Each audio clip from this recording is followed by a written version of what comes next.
Squid Game Season 2 is out.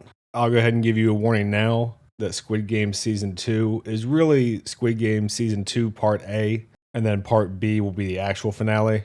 So there's your warning. I don't want people getting their hopes up and disappointed by where the story ends for this season. And I'm just going to go ahead and say I'm glad that it's still good. I think everybody at this point has PTSD when it comes to sequel seasons and sequel movies and second seasons that weren't necessary. So many of them have been such massive disappointments that I'm mainly just relieved that this one is still good. I wouldn't say it's as good as season 1, but some of that is simply the shock value that season 1 has.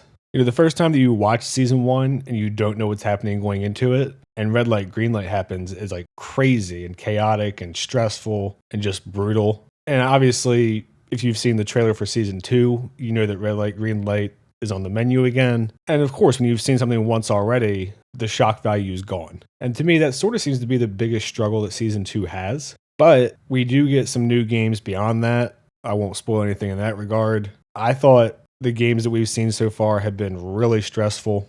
The third game in particular, I thought was really stressful to watch, and you knew it was going to be kind of a savage game where the worst side of people would come out. So let's just get into the story. There will be spoilers from here on out. So we spend the first 2 episodes with Gi-hun and the detective, and we find out that Gi-hun has spent the last 2 years just looking for this recruiter guy because they don't really have a lead on anything. And in the meantime, the detective, who is also in the trailer, so it's not a spoiler, we find out has been searching every small island within a few mile radius of where he was recovered from after he got shot by his brother who runs the Squid Game and fell off the cliff. So this picks up and we see that's how he's been spending his time. And finally, because he's just paying all these PIs to perpetually be at the subway stations, they do end up finding the guy who is the recruiter. So we get to see the back and forth between the Squid Game owners and Gi-hun and his group and the detective, because the Squid Game people obviously are doing a good job of concealing where they're at and where they go.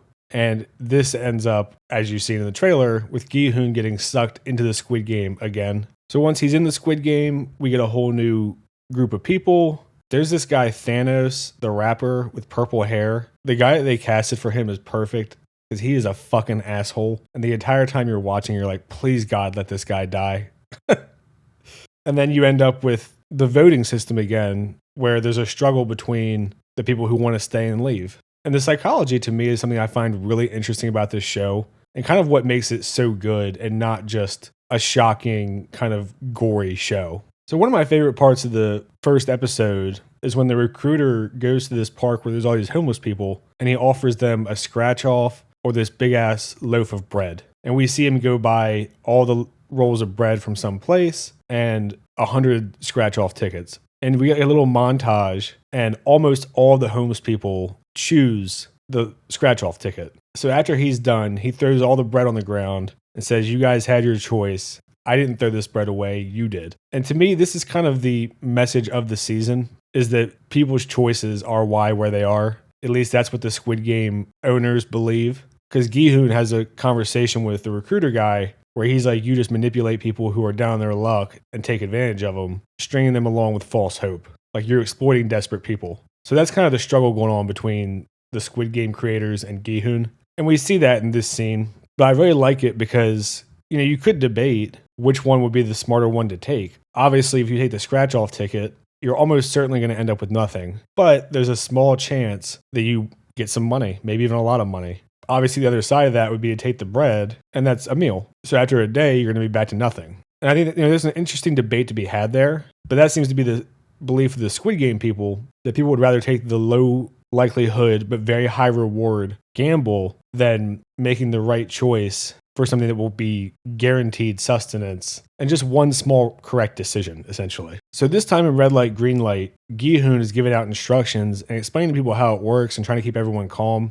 And still out of the 456, 90 people die. But if you remember the first season, it was like 200 people that died. So he did really help out, like mitigate the amount of people that panicked and died in that first game. And now we get to the vote because he's the one pushing for the vote. And now you have people going back and forth about, you know, if we just play one more game, the money will probably triple again. And then the people who want to go home were like, yeah, but if you die, it doesn't mean anything. And that's kind of the debate this whole season that's going on here between the two groups. And episode 3 ends on a really good cliffhanger here, where we see that the guy that runs the Squid Game is player 001. And if you remember, Ilnam from season 1, the old guy, told him you can't ever really appreciate the games by just watching. So he seems to have taken that to heart, and now he's playing in it. And this creates a really interesting dynamic for the rest of the season, where he teams up with Gi-hoon and his little group, because obviously he knows who Gi-hoon is, but Gi-hoon doesn't know who he is. So you had this little back and forth the whole time, where he's playing games within the game, and they're kind of going back and forth about staying for one more.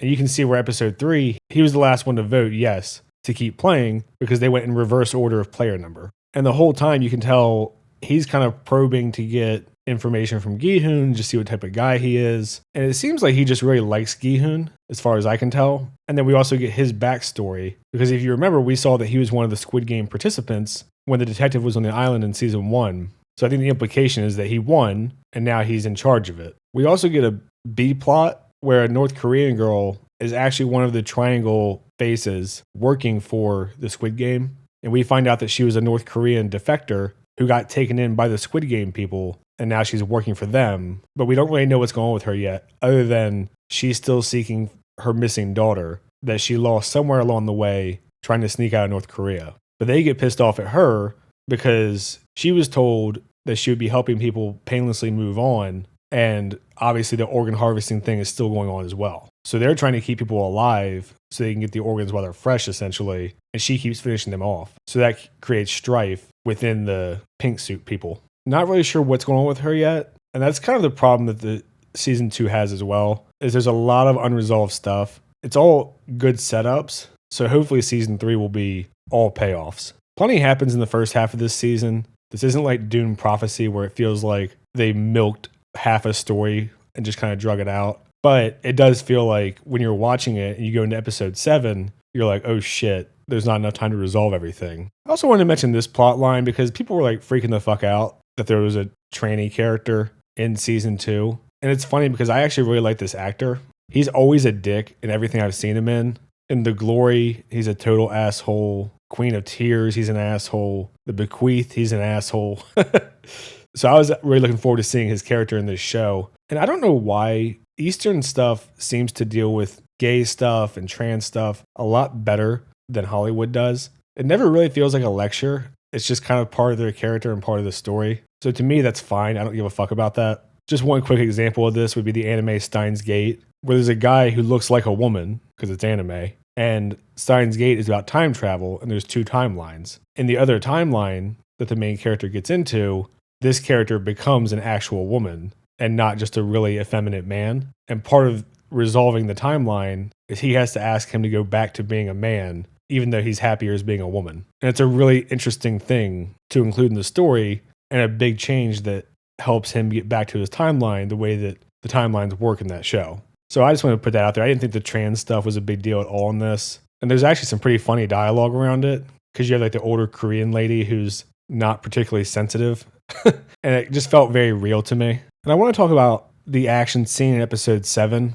So essentially, because Gi-hoon can't think of another way to get to the administration, their plan is to take the guns from the pink suits and essentially have a little revolution by force. But I just want to put it out there because I'm sure a lot of people were like, oh, that's really convenient that they all know how to use machine guns and whatever. But in Korea, it's mandatory for every single person to do 2 years of service, either in the military or some other kind of, specified public service. So obviously most of the men choose the military, is my understanding. So when they steal these guns, they get a quick explanation from one of the people who knows how to use that specific gun, and they've all been able to shoot before. And we even see this at the beginning of the season. Gi-hoon has his own little arsenal that he was trying to gather, so we can see that he knows how to shoot. So it is set up, and it is part of just their culture that I don't know if people who don't know about that would think is just bullshit. So I'm going to leave it there for this one. I don't want to keep going. It's a show you should just go watch yourself. If you like season 1, I think you'll like season 2, even though it does feel a little bit blue ball-y. The good news is they've already confirmed season 3 for next year. They were filmed at the same time. So I'm hoping that we'll get it in like the spring. I saw an article where the creator said maybe not till summer or fall. I really hope that means like May or June at the latest, because I really don't like when they break up these stories like this. And the way that it ends really does feel like they just chop the story in half in the middle, and now you're left like motherfucker. I want to see what happens. So yeah, I'm gonna leave it there for this one. If you've seen it, let me know what you think. I try to respond to the comments that aren't just insults. Like and subscribe and all that shit. Thanks. See ya.